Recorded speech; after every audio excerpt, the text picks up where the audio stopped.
tend to say good morning because it's nothing to mourn. So I say good rising, grand rising.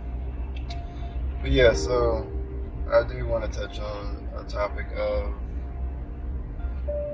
civilization and the rise and fall of civilization.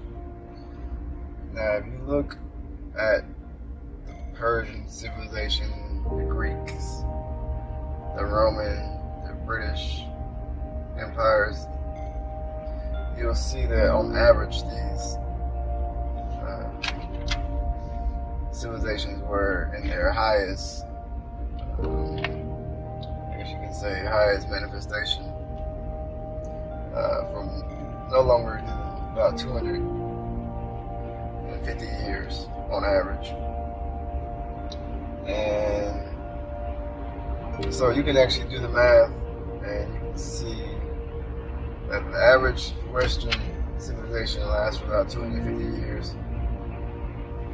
And if America was established, the so-called America was established in 1776, then if you add 250 years for that, then you'll get year 2026. Now, this is just a projection.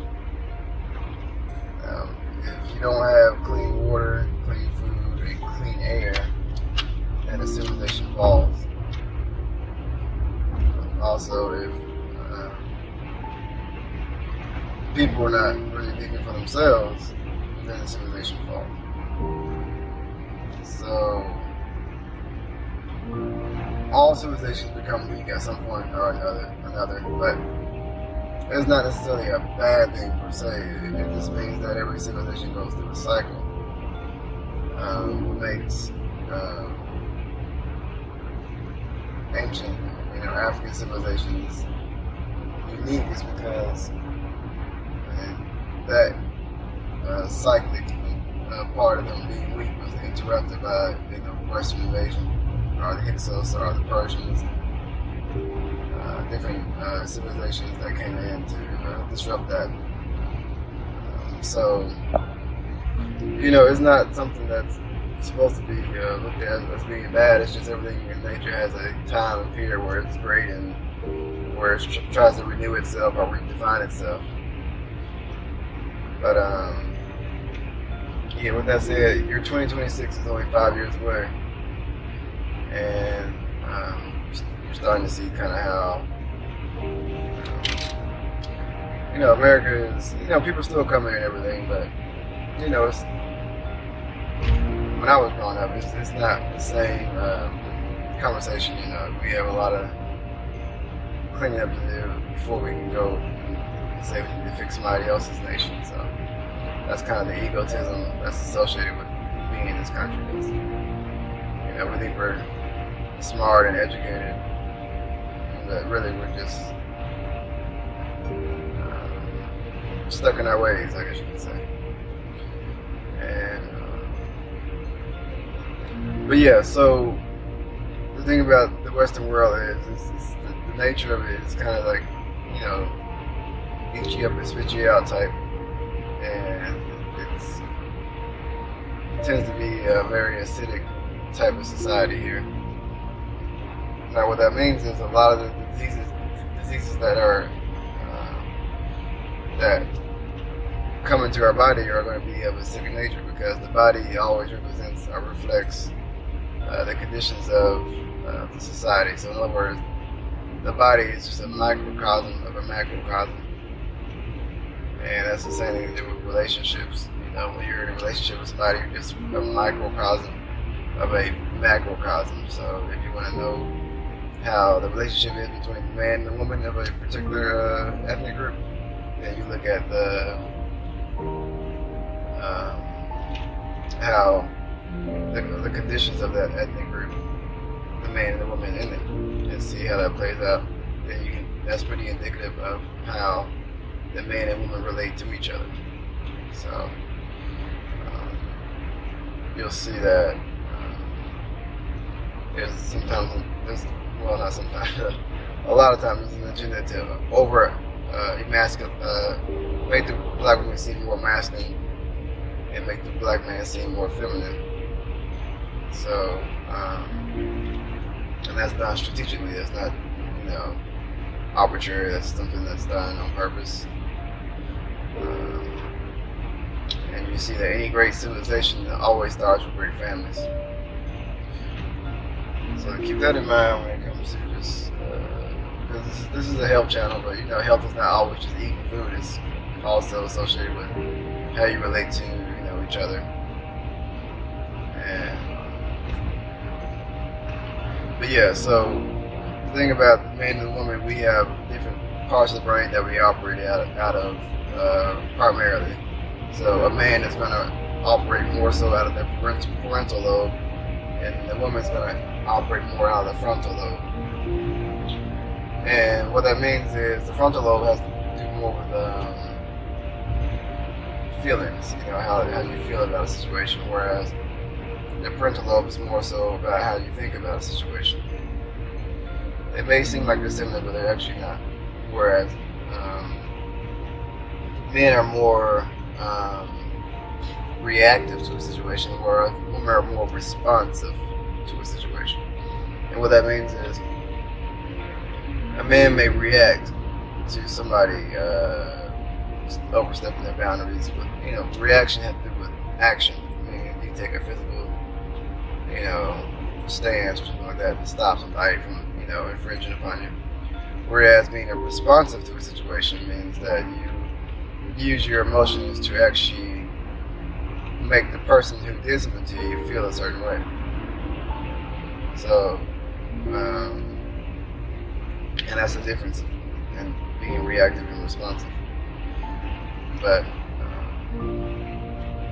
the thing about the parental lobe and frontal lobe, those can actually be switched depending on how stressed the mother is during the first and second trimester.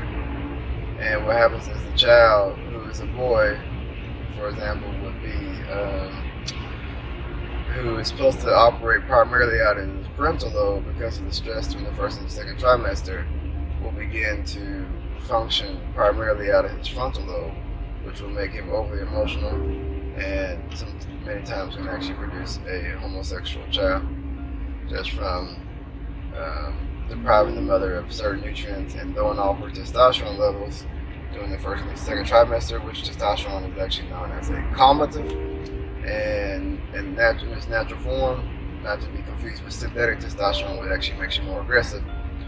Natural testosterone actually calms you down. So when the mother is going through certain stressors in the first and second trimester, then she will actually pull and rob the baby or the fetus, the unborn child, of testosterone and throwing all the hormonal balance of the child, which the child who is a boy in physical form may be a female in mental or brain capacity when it comes to dealing with logic, emotions, and just life in general. So now you produce a homosexual child just by stressing the mother throughout her pregnancy. So there are certain things to keep in mind. And remember, whenever you have a great family or great families, you have a great community. And the word community is not to be misconstrued, because I can't really say that we have a black community, because a community means a common unity. We don't have any common ground. We got this religion, that religion, people believe this, we want to eat this way, people do this. So we're all over the place. And since we're all over the place, we're not focused, and it's hard for us to achieve anything that we really want to on a massive scale. We may have individual victories, but the main objective is to have a synergistic, victory when it comes to achieving a certain status that we want, or a certain opinion that we want from others in this world. Until then, we won't be respected by other people. No one will fear us when they kill our children, because we using Western rituals, what you call laws, to reprimand our children. So whenever our children act up, we take them to we call the cops, police, all these types of things. But see, there was a time where we actually had our elders and people in place where we didn't have to step out of our community for a child to be reprimanded. This community would take care of itself. So just some things to think about when it comes to building a civilization, our community, our common unity. And don't get stuck into these ideologies that are coming from the Western world, these religions and things, because it's already ran its course. I mean, it's proven that it's done what it's done what it's going to do. If anything, it's just going to get worse. So don't go around trying to preach to people and trying to make them convert back to certain religions, because it's not gonna you're not gonna change. You change people by what you do, not by what you say. So preaching to somebody all day is not gonna change how someone feels about the condition of the world. We have to make a radical change. You can't be conservative in today's society. You can't have conservative values because it's nothing to conserve. I speak about that a lot. You can't. What are you conserving? There's nothing here to conserve. You either have a radical way of thinking, a radical change, or you got to go completely to a different direction. These old systems are played out. It's not working. So with that said, I don't want to keep it too much longer. And remember, this is a lifestyle, not a diet. I do have a TikTok account now, so I'll be posting on there as well. Just like I say, I don't really like talking like this, but I mean, I just do it because I know it's needed. Information needs to get out. So, but yeah, I'll catch up with you guys later. Enjoy your day. Enjoy your, I don't want to say weak, but you're strong. And I'll catch up with you guys later. Peace.